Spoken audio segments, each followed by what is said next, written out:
Fala pessoal, beleza? Então vamos gravar umas questões do PISM 1 de matemática do PISM de 2020. A primeira questão, questão 11. Vamos lá? Questão 11 diz o seguinte: seja A o conjunto formado pelos números pares que pertençam ao intervalo 10 raiz de 2 até 20 raiz de 3. Lembrando que se são o conjunto dos números pares, então são números inteiros, né? Vamos ter que encontrar aí os números inteiros.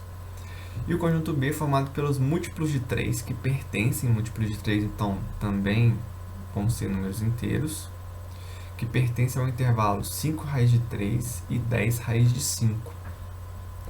Quantos elementos possui o conjunto formado pelos elementos que pertencem a B, mas, uma palavra importante, mas não pertencem ao conjunto A? Então, nosso problema basicamente vai ser entender quais são os conjuntos que pertencem quais são os elementos que pertencem ao conjunto A e quais elementos que pertencem ao conjunto B. Então, primeiro a gente vai ter que saber qual que é a raiz de 2, qual que é a raiz de 3, qual que é a raiz de 5. Beleza? Então, vamos lá. Quem fez bastante exercício sabe que raiz de 2 é aproximadamente 1,41 e raiz de 3 é aproximadamente 1,73. Então, raiz de 2 e raiz de 3 é fácil. Agora, raiz de 5, como que a gente vai fazer para saber a raiz de 5? Aproximar pelo menos a raiz de 5. Então, vamos fazer passo a passo aqui, para quem não lembra também quanto que vale raiz de 2 ou raiz de 1. Existe um método para você descobrir a raiz de um número. Esse método é tipo um algoritmo da divisão. Um pouquinho diferente, pouca gente conhece, então não vou usar ele aqui. Vou usar um método alternativo, digamos assim, usando aproximação. Beleza? Então vamos lá. Eu sei que raiz de 1 é 1. Eu sei raiz de 2? Não sei a raiz de 2. Eu sei a raiz de 3? Também não sei a raiz de 3. Eu sei a raiz de 4? A raiz de 4 eu sei. A raiz de 4 é 2.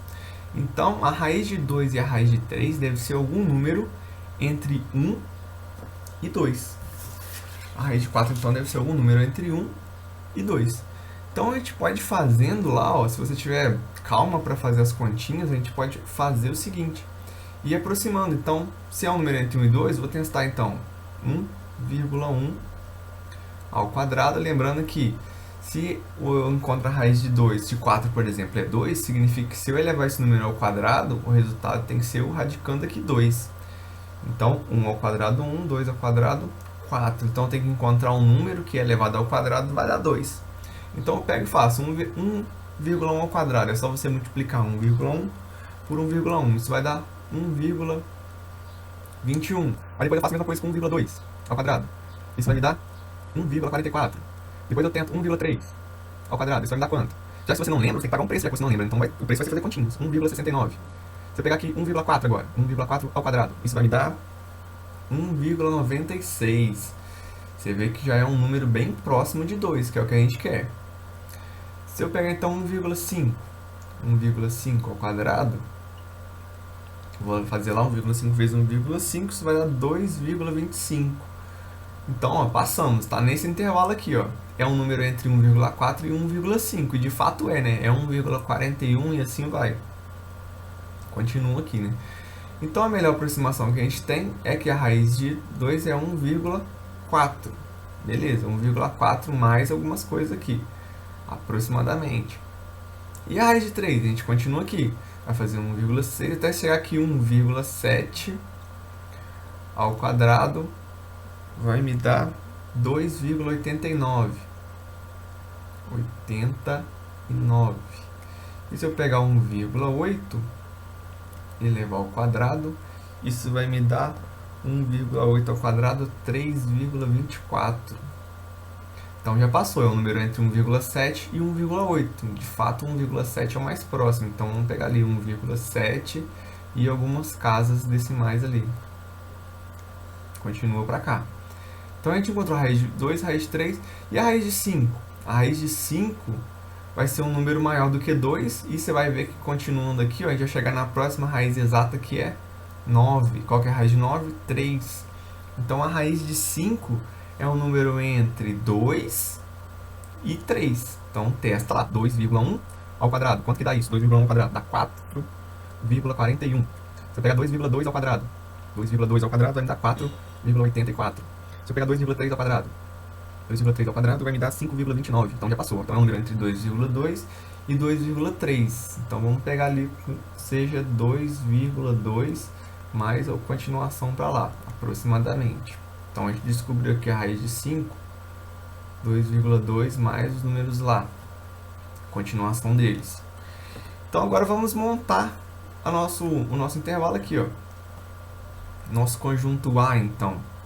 Nosso conjunto A vai começar em 10 raiz de 2, vai ser 10 vezes 1,4 e mais as casas decimais. Então será um número maior do que, se eu multiplicar aqui 10 por 1,4, vai me dar 14. Então vai ser um número maior do que 14. Número maior do que 14 até 20 vezes raiz de 3. 20 vezes raiz de 3 vai me dar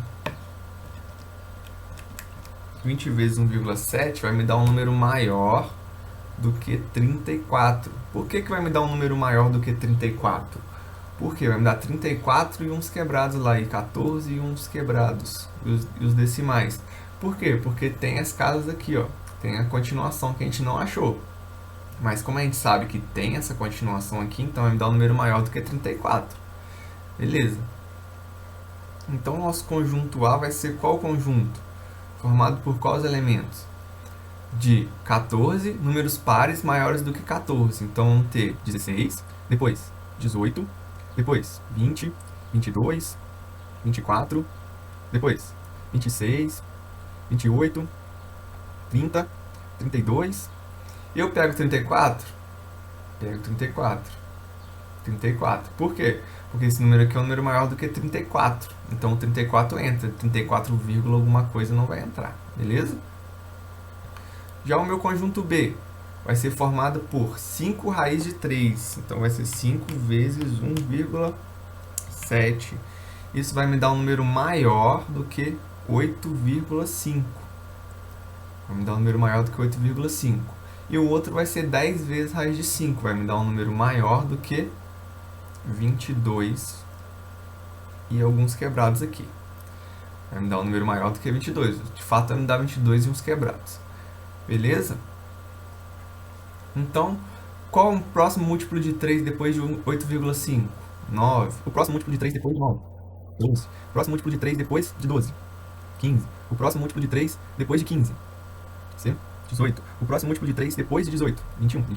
Depois eu não posso pegar mais, né? Porque vai ficar maior do que 22. Então a gente para por aqui. Esse é o meu conjunto B e meu conjunto A. Aí qual foi a pergunta? Quais os elementos que possui, quantos elementos possui o conjunto formado pelos elementos que pertencem a B, mas não pertencem a A? Então, se tiver um elemento que pertence a A e a B, a gente tem que tirar ele, que é o 18. O 18 está no conjunto A e está no conjunto B. Então, o número de elementos que pertencem a B, mas não pertencem a A é o 9, 12, 15 e 21. Total de elementos, 1, 2, 3, 4 elementos.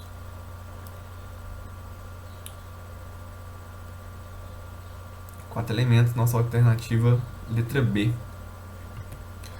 Show de bola, galera. Então, essa era uma questãozinha um pouquinho difícil, né? Mais trabalhosa, se você não lembrasse a raiz de 2, a raiz de 3. E a raiz de 5 eu acho que pouca gente ia lembrar, teria que fazer uma estimativa. Tem esse método, quem tiver curiosidade pesquisa esse método para encontrar a raiz de um número. É basicamente uma divisão com algumas peculiaridades, digamos assim. Para o vídeo não ficar muito grande, vou terminar por aqui. A gente faz a próxima questão. Show de bola? Valeu!